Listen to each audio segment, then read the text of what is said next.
The fundamentals of Qard. Borrowing or Qard in Islam is a contract of virtue between a person who has funds and another who needs the funds to help the latter tide over a temporary financial difficulty. Qard is based on the concept of tabarru, helping the needy and concern for others' well-being. Sharia emphasizes the promotion of brotherhood and benevolence amongst Muslims. Wealth, rather than being in the hands of a few, should circulate widely in society. Islam encourages the practice of Qard al-Hasan as stated in the hadith of the Prophet, peace be upon him. One who releases his brother from difficulties, Allah will release him from the hardships in the hereafter. Qard is derived from kirad, which means to cut. Part of one's property is cut when it is given to the needy. Hasan originates from ihsan, meaning kindness to others.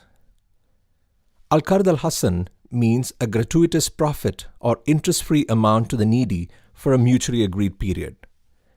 The receiver of Qard al-Hasan repays only the original amount of the financial assistance.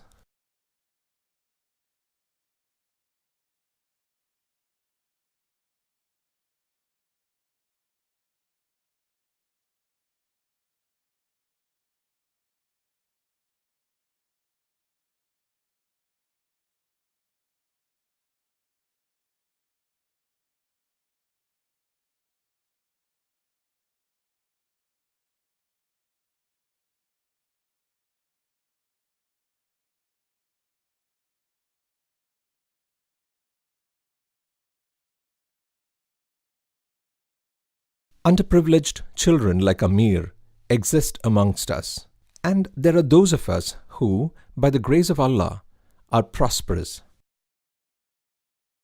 Sharia emphasizes the promotion of brotherhood among all Muslims. Islam attempts to bring about justice and promotes benevolence in the society. Islam also prevents the accumulation of wealth in the hands of a few people. Hussein, a wealthy person in the neighborhood, extends a Qard al-Hasan to Amir's father for his medical treatment and also to finance Amir's education. 2 decades later, Amir is a diligent doctor in a hospital. True to his ambition, he is able to cure his father and many others. Amir has repaid the Qard al-Hasan from his generous neighbor Hussein, without interest of course. Difference between Qard and Dane. Funds borrowed as Qard are repayable on demand. Qard, or a gratuitous amount given to the needy, must not be confused with the Arabic term Dane, which is debt. What is debt? In a cash sale, the buyer makes the entire payment of the price on the spot. He does not owe any further payment to the seller on that particular transaction. Thus, there is no debt created.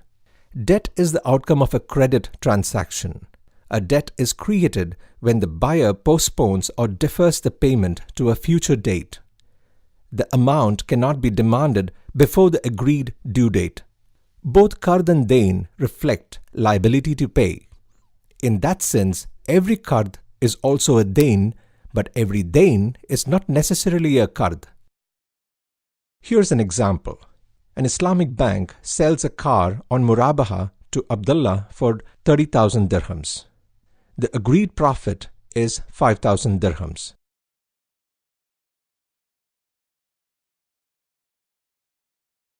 Abdullah is in debt to the Islamic bank for 30,000 dirhams. He will pay this debt, or Dane, to the Islamic bank over a period of 48 months. The Islamic bank cannot demand early payment from Abdullah, as this is a credit transaction where there is a profit element of 5,000 dirhams. Unlike a Dane, Qard is a voluntary act by a lender who lends money without expecting any return or profit. Thus, the lender can call back the amount lent at any time in case of need. In Islamic finance, every offer of financial assistance should be Qard al-Hasan.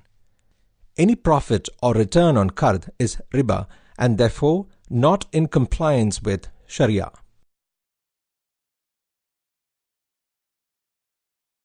Unlike a Dane, qard is a voluntary act by a lender who lends money without expecting any return or profit.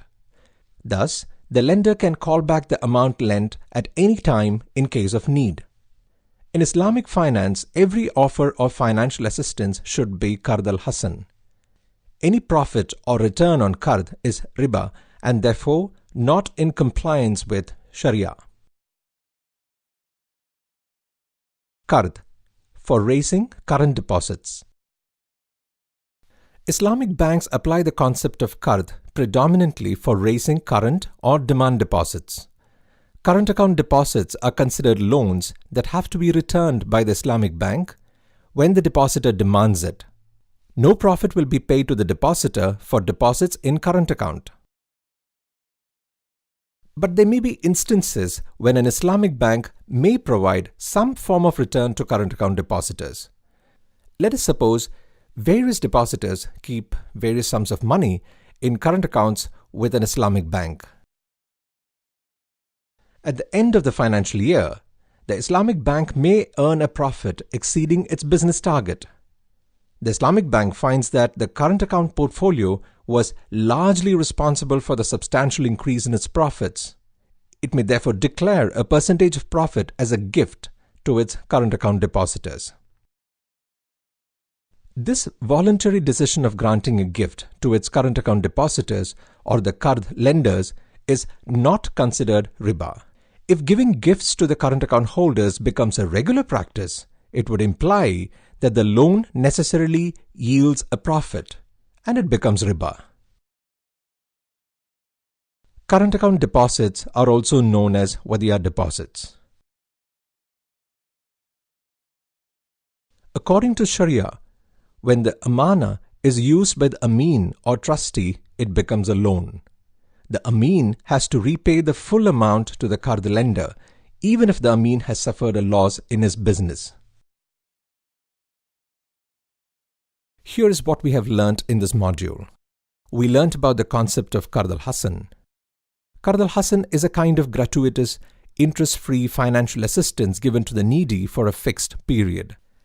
There are two arrangements in the banks which use the concept of qard. 1. Qard or profit-free loan from customers to the Islamic bank in the form of current account deposits. And 2.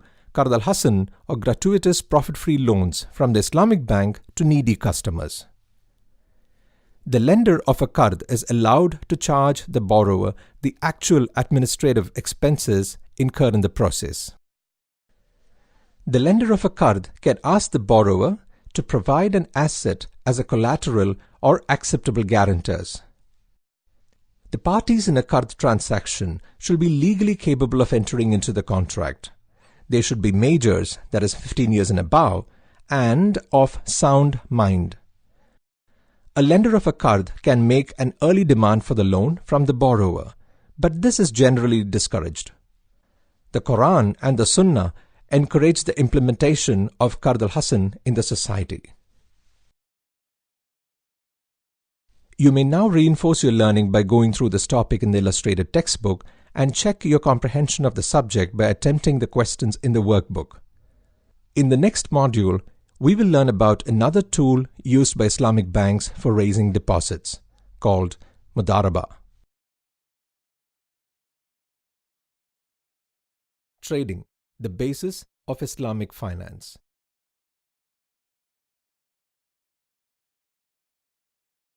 At the Islamic bank, very soon Kabir grasps the fundamentals of the Islamic financial system. He is also introduced to the various financial options, which are broadly based on the principles of trading and the contract of sale. Islam puts emphasis on trading for acquisition of wealth. The Holy Quran says, Allah has allowed trading and prohibited riba. the law of contracts, and the sale contract. What is a sale? A sale or baya happens when two parties exchange a thing of value with either another thing of value or cash with mutual consent. A sale, aqd al-baya, may be in the form of cash, credit, or a forward sale. Islamic banks purchase goods with cash payments and sell to their customers on credit.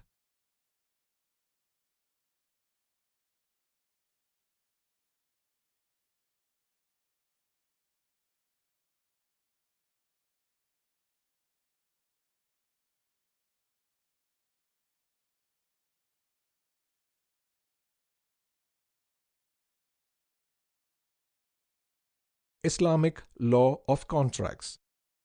The contract law is laid down by the Holy Quran and the teachings of Prophet Muhammad, peace be upon him. It is further elaborated by Islamic jurists. The two underlying rules of any contract would be prohibition of riba or interest and prohibition of gharar or absolute uncertainty. Binding and non-binding contracts. Sale or baya and lease or ijara are binding contracts. Partnerships and agencies are non-binding contracts. Let's understand the nature of such contracts. Binding contracts. After a sale is executed, none of the parties involved can cancel or amend it unilaterally. This is irrespective of upward or downward movement in prices. If prices increase during the year, Rashid cannot ask for a higher price or cancel the sale. And if prices fall, Hamid cannot back out to avoid the loss. Similarly, an ijara or lease cannot be terminated before the agreed time without the mutual consent of both the parties. Since partnerships and agencies are non-binding contracts, any of the partners can exit from the partnership with prior notice to the other parties. Even non-binding contracts can be made binding with mutual consent. For example, the partners in a business can mutually agree that for continuity of the business, no partner will terminate the partnership within 2 years. Types of sale contracts in Islamic banks. Kabir learns about the different types of contracts he can enter into with an Islamic bank to fulfill Najma's wishes. He can get various assets with financing facilities from the bank. Murabaha, or a cost-plus sale, is a contract where the seller declares the costs and adds a profit upon mutual agreement with the buyer. For example, a contract with the Islamic bank buys a car and sells it to Kabir with an agreed profit margin. Diminishing musharaka, also known as partnership financing, is another common financing technique used by Islamic banks. For example, a contract where the Islamic bank purchases a house in partnership with Kabir. Ijara is a hire or lease contract where a physical asset or services or expertise are hired against payment. For example, in Ijara, the bank purchases a car and leases it to Kabir. The bank will be charging rent and may also cover its cost. At the end of the lease, Kabir may purchase the car from the bank at its fair value. Tawarruk is a means of generating cash by way of trading, which combines two separate sale and purchase transactions. For example, Islamic bank sells an item to Kabir on deferred payment basis and then sells the same on behalf of Kabir to any third party to generate liquidity for him. Salam is a trade-based forward financing technique in which the commodity purchased becomes a debt owed by the seller. For example, a contract where Kabir sells ready-made garments to the Islamic bank at a future delivery date against spot payment of price. Istisna is a kind of forward sale where a commodity is transacted before it comes into existence. For example, a contract of works in which the bank enters to construct a house for Kabir. Let's recap what we have learnt in this module. Sale or bay'a happens when one exchanges a thing of value either with another thing of value or with cash with mutual consent of both parties. The law of sale is the basic model of the Islamic law of contracts. The conditions for a valid sale contract. For a contract to be valid, the wording of the contract is very important. There should be an offer which is accepted, and the contractors must be sane and mature. The 5 khiyars or options to rescind a sale contract are khiyari shart, option of condition to revoke, khiyari royat, option of inspecting goods, khiyari aib, option of defect, khiyari wasf, option of quality, khiyari gaban, or option of price. You may now reinforce your learning by going through this topic in the illustrated textbook and check your comprehension of the subject by attempting the questions in the workbook. In the next module, we will learn about murabaha. Prohibition of non-Sharia compliant contracts. The contracts that Azim enters into will have to be Sharia compliant contracts.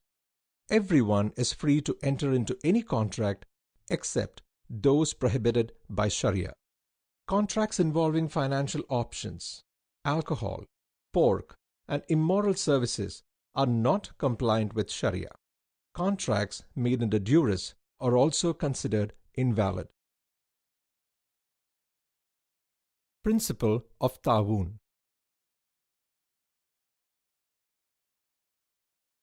From childhood, the principle of Ta'awun, that is, mutual help or cooperation, has been taught to all Muslim children. They learn to help each other in times of need and grow up as a large, happy family. Ta'awun in Islamic finance allows participants to make donations with the intention of helping one another within the group. The concept of Ta'awun can be broken down to the following: mutual responsibility, mutual cooperation, mutual protection. These principles that are the part and parcel of Sharia are the basis of family and general takaful, an alternative to the conventional interest, gharar, gambling-based insurance system. All Muslims can get takaful cover against possible losses to life and property on mutual sharing and cooperation basis. They can manage to help one another in case of losses or harm to any of them. Islamic banks and financial institutions seek to abide by the Islamic principles by developing financial products and operations that have the nod of approval from Sharia scholars. These are only a few of the transactions that devout Muslims would find available in Islamic financial institutions today. Murabaha, Qard, Tawarruk, Ijara, Mudaraba, Musharaka. Let's recap what we have learnt in this module. The major norms of Islamic finance are prohibition of RIBA, prohibition of gharar, prohibition of al-qimar and al-maisir, sharing of risk and reward in business, prohibition of non-Sharia compliant contracts. Islamic financial products and operations are based on these norms. Takaful, an alternative to the conventional insurance system in Islamic finance, is based on the concept of ta'awun, meaning mutual help.